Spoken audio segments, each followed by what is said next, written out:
reis da terra eram apenas vassalos do pontífice romano. Quase todos os reis e príncipes da Europa juraram fidelidade, quer dizer, lealdade ao seu grande senhor. Roma era novamente a senhora do mundo. A história demonstra que na Idade Média, na Idade Negra, a Igreja medieval tinha poder sobre os poderes do Estado de tempos em tempos. E 4. O poder, segundo a Bíblia, teria um poder da blasfêmia. Isso é confuso para alguns. Apocalipse 3, versículo 6 diz: abriu, pois, a boca em blasfêmias contra Deus para blasfemar o seu nome, o seu tabernáculo e os habitantes do céu. O que é blasfêmia? Algumas pessoas acham que blasfêmia é fechar o punho e sacudir no rosto de Deus. Algumas pessoas acham que blasfêmia é declarar que Deus não existe. Então, mas o que é blasfêmia segundo a Bíblia? Jesus era chamado pelos judeus de blasfemador. Por que Jesus foi chamado de blasfemador? Certamente ele não era um blasfemador, mas por que eles o chamaram assim? João 10, versículo 33. Os judeus responderam a ele dizendo: não é por causa de uma boa obra que te queremos apedrejar, mas por uma blasfêmia.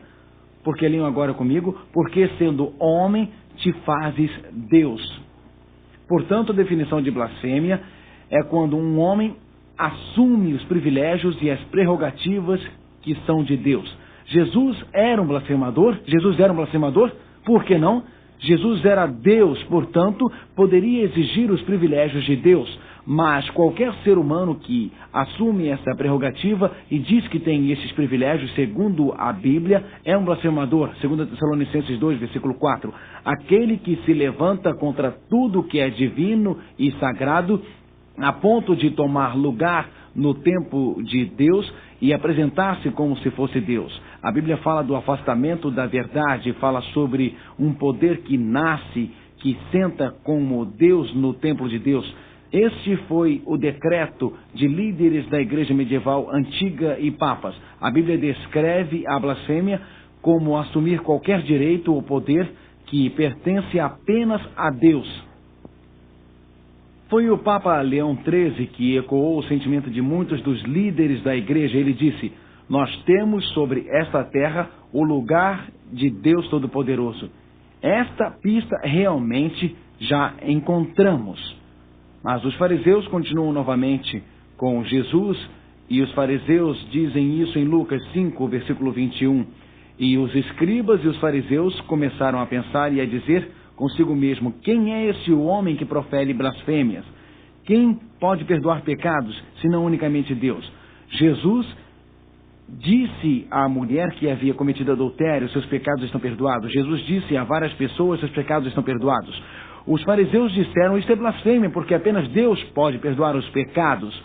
Quando qualquer padre na terra alega representar Deus no perdão aos pecados, a Bíblia diz claramente: só existe um Deus e um mediador entre Deus e os homens, o homem Jesus Cristo.